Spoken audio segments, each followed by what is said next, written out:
Il existe à l'extrémité sud-ouest de l'Europe une terre où les montagnes plongent dans l'océan, où le soleil rythme les journées et où chaque pierre semble raconter plusieurs siècles d'histoire. D'un côté, une nation dont les palais, les cathédrales et les places animées témoignent d'un passé impérial qui a marqué le monde entier. Une terre de passion, de fêtes populaires et de traditions profondément enracinées. Bienvenue en Espagne.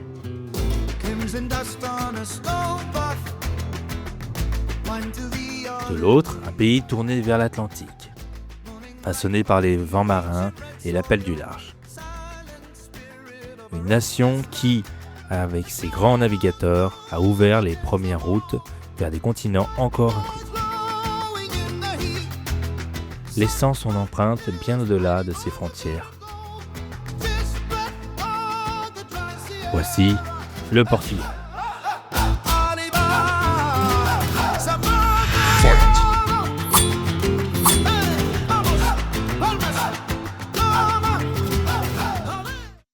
L'éducation. Deux voisins de la péninsule ibérique, mais deux façons bien différentes d'aborder l'école. En Espagne, l'enseignement est obligatoire de 6 ans à 16 ans. Les journées commencent généralement entre 8h et 9h et se terminent vers 14h ou 15h dans de nombreux établissements publics, même si certaines écoles poursuivent les cours jusqu'à 16h avec une pause déjeuner. Le pays laisse une certaine autonomie à ses communautés autonomes. Ainsi, la Catalogne, l'Andalousie ou encore le Pays Basque peuvent adapter certains programmes scolaires en fonction de leur langue et de leur culture. Les élèves peuvent donc apprendre aussi bien en espagnol qu'en catalan, en basque ou en galicien selon leur région. Au Portugal, l'organisation est un peu différente. Les cours débutent généralement autour de 8h30 et se terminent entre 15h30 et 16h, selon l'âge des élèves. Les journées sont souvent un peu plus longues que chez leurs voisins espagnols. Le système portugais accorde une place importante aux matières scientifiques et aux langues étrangères, notamment l'anglais, qui est enseigné très tôt. Les deux pays disposent d'universités reconnues à l'international.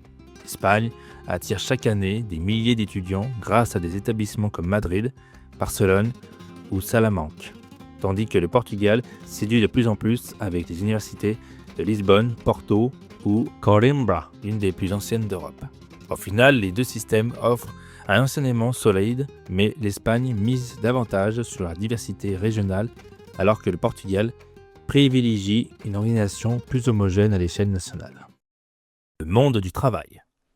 Même si les deux pays partagent un climat similaire, leur façon de travailler présente plusieurs différences.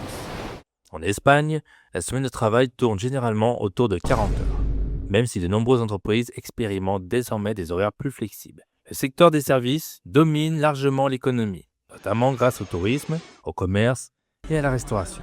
Les grandes villes comme Madrid ou Barcelone concentrent également de nombreuses entreprises technologiques et financières.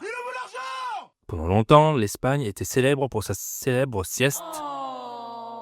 Aujourd'hui, cette tradition existe encore dans certaines petites villes et commerces familiaux, mais elle a pratiquement disparu dans les grandes entreprises, où les horaires ressemblent désormais à ceux du reste de l'Europe. Au Portugal, la durée légale du travail est également de 40 heures par semaine.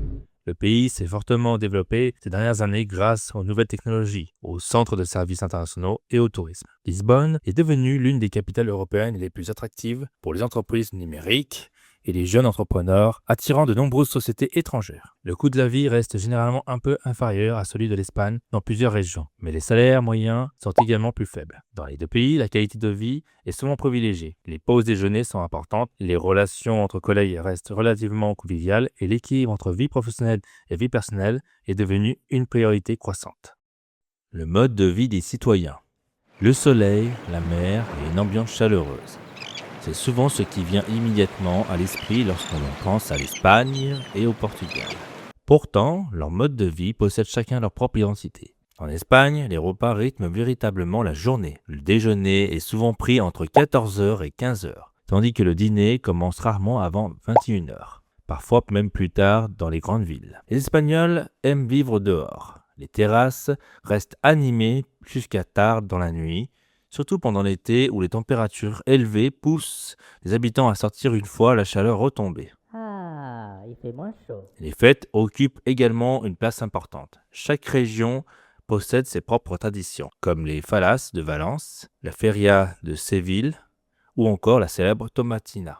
Au Portugal, le rythme est légèrement plus calme. Les repas sont généralement pris un peu plus tôt, les villes sont souvent moins agitées le soir et l'atmosphère paraît plus paisible. Les Portugais entretiennent un lien très fort avec l'océan Atlantique. La pêche, les fruits de mer et le fameux bacalhau, la morue, occupent une place centrale dans leur gastronomie. Le café fait également partie du quotidien. Il est courant de voir les habitants s'arrêter plusieurs fois par jour pour boire un expresso rapidement, debout au comptoir. Dans les deux pays, la famille reste une valeur essentielle. Les repas dominicaux, les grandes réunions familiales et les fêtes locales continuent d'occuper une place importante dans la vie des habitants.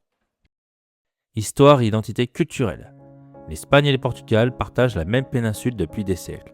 Pourtant, leur histoire a rapidement emprunté deux chemins différents. Au Moyen-Âge, les deux royaumes participent à la Reconquista, une longue période durant laquelle les royaumes chrétiens reprennent progressivement les territoires occupés par les musulmans. Mais au XVe siècle, leur ambition dépasse les frontières de l'Europe. Le Portugal ouvre la voie des grandes découvertes. Des navigateurs comme Henri le Navigateur, Bartolomé Dias et surtout Vasco de Gama explorent les côtes africaines puis découvrent une route maritime vers l'Inde, faisant du Portugal l'une des grandes puissances maritimes du monde.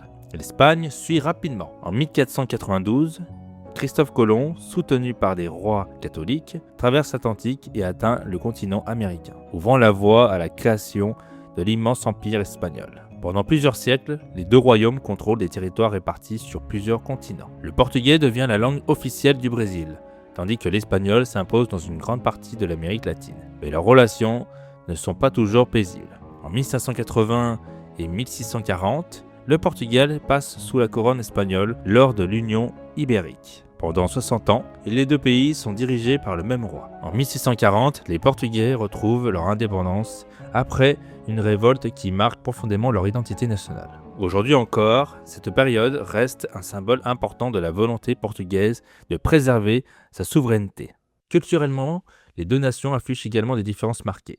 L'Espagne est souvent associée au flamenco, aux corridas, même si elles sont de plus en plus contestées, aux grandes cathédrales, à l'architecture de Gaudí ou encore aux nombreux clubs de football mondialement connus comme le Real Madrid et le FC Barcelone. Le Portugal, lui, est indissociable du fado. Cette musique mélancolique classée au patrimoine culturel immatériel de l'UNESCO, qui exprime la célèbre saudade, un sentiment mêlant nostalgie, mélancolique et espoir. L'architecture raconte également leur histoire.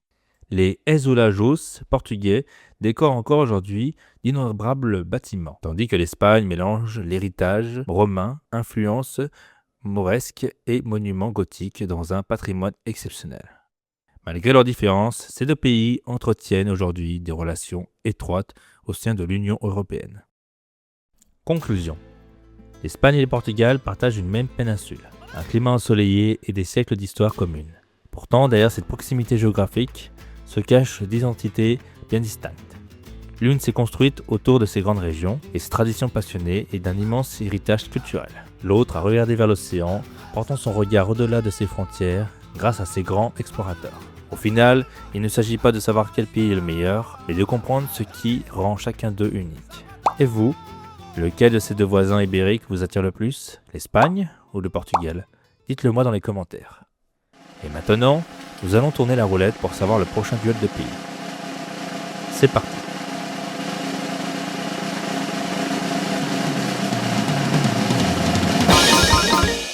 Égypte vs Grèce.